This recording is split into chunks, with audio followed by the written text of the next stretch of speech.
What's up, folks? Welcome back to the channel. Boozer here. Thanks for stopping by. Happy Monday, by the way. Hopefully you guys are having a good start to the week. Apologize for the pretty late video here. Mondays are not the best for me in terms of getting to the content videos on time, so apologize for that. But in today's video, we will be going through the fragment event calendar and talking about the Esme the Dancer fusion and what we're going to do for the fusion plan.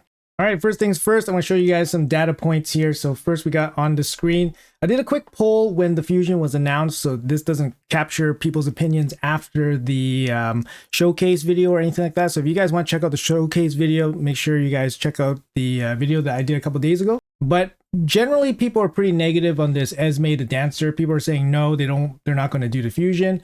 And a pretty good chunk is also undecided. So you can see here 3/4 of the people that are polled, 3.2K votes, are saying that they are either undecided or not doing the fusion. So overall, they're not very excited about this fusion. And I'll show you guys another data set here from my cluster. About 75 people took the survey here, and about half of them are doing the fusion, and half of them are saying no to the fusion. So it's an interesting divide, right? People on YouTube, I would say, more casual, maybe pick up the game here and there. Maybe they can't do the fusion. Maybe that's why they're not doing the fusion. So it's not a direct indication of how good or bad the champion is. And then people obviously in Discord clusters are probably a little bit more serious into the game. So they probably, are more active in the game and they're more capable of doing the fusion. So here we have 50% are actually doing the fusion. Either way, the champion looks like it's pretty split in terms of whether you do it or you don't. It really will depend on your overall progress and your own account. But anyways, just a little bit of data for you guys just to, hum and ha over. But let's go into the fusion plan and we'll go over some details there. All right, as always, we will get an opportunity to use our little stylus pen here. I almost never actually use it, but I love doing it for these schedules. There you go. Boom. Working fine. All right, so as with all day one fragment or fusions in general, actually, day one is always kind of meh, never really starts on the dungeon diver. More often than not, it doesn't start on the dungeon diver with the dungeon active. So here it's going to be the same story. We got the spider tournament open with no dungeon diver. So that means you definitely don't collect all your energy and you definitely don't just spam all your spider on day one. Perhaps you take some of your energy, perhaps you take some of your attention, and then just focus a little bit on the champion training for day one only. Oh, sorry, before I forget, let's take a quick look at the total fragments here. We got 125. We can assume we don't win the leaderboards ever, so we actually have 115, which is actually pretty reasonable, right? That means we can skip 15 points in total events, so let's keep that in mind as we move forward here. So on day two, that's going to be Tuesday, we do have spider tournament overlapping with the opening dungeon diver. So here, this is when you want to do the spider tournament and you want to do it in its completion with the whole dungeon diver. So keep in mind that these dungeon tournaments, they're usually about 2,500 points, which equate to about 2250 points, which equate to about 2250 points at level 20. So if you're doing dungeon level 20, it takes about 2200 energy. About a 1-to-1 ratio, maybe slightly less, but that's pretty much what you're looking for. So you're going to be spending all 2200 energy into the dungeon diver, and then you're actually going to get a little bit of the fire knight as well going into the dungeon diver. So what you could really do is spend 2200 energy in the spider tournament that goes towards the dungeon diver, and then you can spend as much energy as you can in the fire knight tournament and make sure that goes into the dungeon diver as well. Keep in mind that the dungeon diver probably is going to be 3,700 points, which is probably about 5,000 energy. So you're going to be finishing spider tournament and the fire knight tournament in the 5,000 energy. You could definitely mix in like campaign, for example. You can do like brutal 12-3 in the champion training, and that'll add you some dungeon diver points just to finish off the requirements for the dungeon diver. The hard part is trying to squeeze basically a 3-day Fire Knight tournament into 1 day just to squeeze it into the Dungeon Diver. Now that brings us to our first little surprise here. So if you look at the calendar here, we actually only have one Dungeon Diver listed. We don't have any other Dungeon Divers. We have the usual 3 gear enhancement events. Each one of these are 15 to 20 million to finish. And we have a very special Heroes Path. I don't know how special Heroes Path events are nowadays, but here it is, right in the middle of this entire fusion. And here's the interesting thing with the Heroes Path. So it's going to start on the weekend, this weekend actually, and it's going to end, what is it, Monday? There's a bunch of summoning events happening this weekend, and this Heroes Path is most likely going to be Summon Rush, right? Almost going to be 100% Summon Rush. Keep in mind that there's only one dungeon diver exposed on the calendar. Usually there's up to 3 dungeon divers. So it doesn't take a genius to assume that this Hero's Path is probably going to be Dungeon Diver Summon Rush. You never know if they're going to add another attribute to this, but it's minimum probably these 2. Also noticeable is that it has 25 fragments allocated to the Hero's Path. That's actually quite a bit.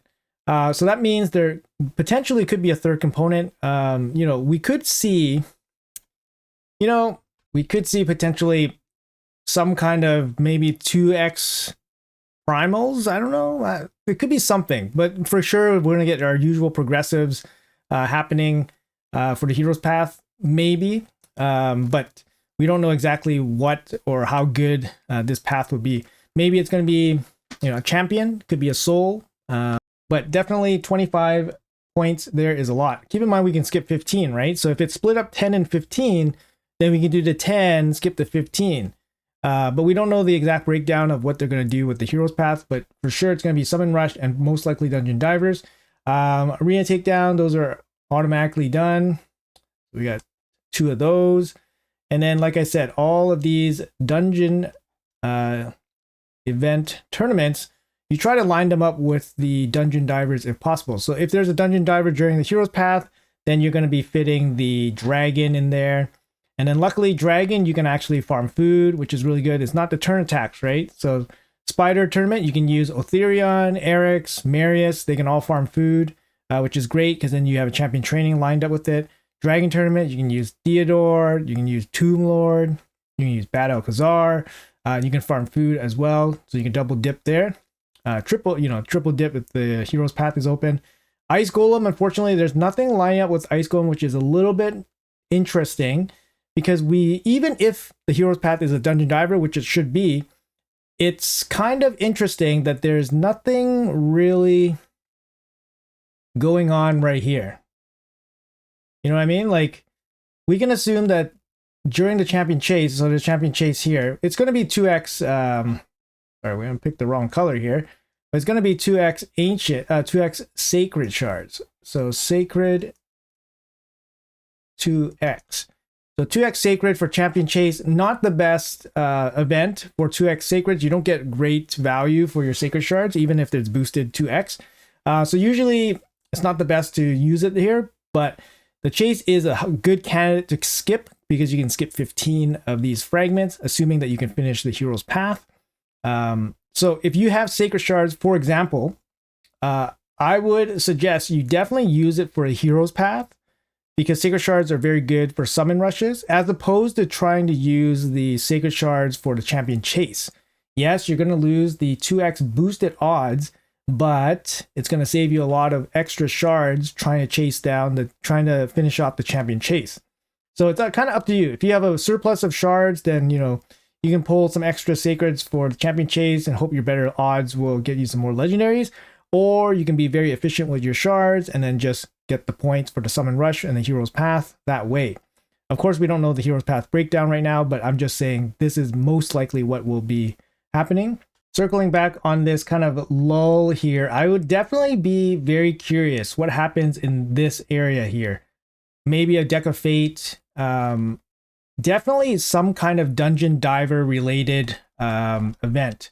It could be a deck with the dungeon diver component, but it's kind of crazy to have like Hero's Path and then a deck right after. But having this kind of lull and the open void here, that's clearly should be some kind of dungeon diver.